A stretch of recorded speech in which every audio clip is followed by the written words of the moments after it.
राशि व्यक्तिविशेष भाग्य कटिला शनि दशा धन संपत्ति अजाड़ी देवे कुबेर आनी अभाव सुना झुलना रे झुलिबे एही सबु राशि व्यक्तिविशेष एबे मीन राशि रे गोचर करुछंती शनिदेव 30 वर्ष पर एक विरल ग्रह चलन हेबाकु जाउछि।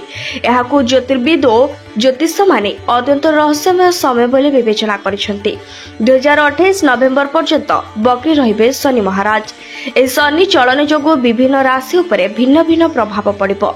जेतेबेले शनि सूर्यक षष्ठ सप्तम एवं अष्टम घरे प्रवेश करते सेतेबेले यहा अत्यंत प्रतिकूल दोषर प्रभाव रे आसीथाय। एही पर्याୟରେ शनि स्वाधीन भाव में कार्य करती जीवन में द्रुत परिवर्तन पाई पथ प्रशस्त करती।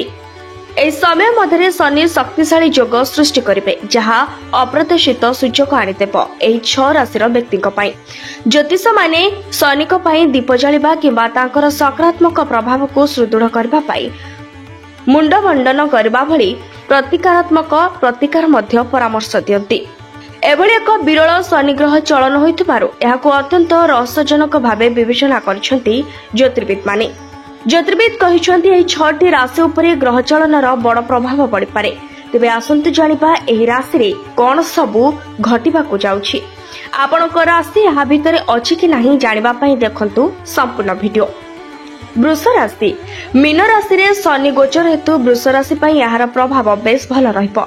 ए अवधि मध्य अर्थ विनियोग एही राशि पई अभिवृद्धि घटाइबो। अटकी रहितबा काम होइजिबो। चाकरी रे प्रमोशन मिल पारे। आर्थिक स्थिति बेस सुदृढ़ हेबो। पारिवारिक जीवन सुखमय हेबो। कन्या राशि शनि को गति चलन रे ए राशि को पई अत्यंत लाभदायक हेबो। सेमानकर इच्छा पूर्ण हेबा सहित क्यारियर रे सफलता हासिल करबे। एही समय मध्य सेमाने नूतन चाकरी मध्य पाई पारंती।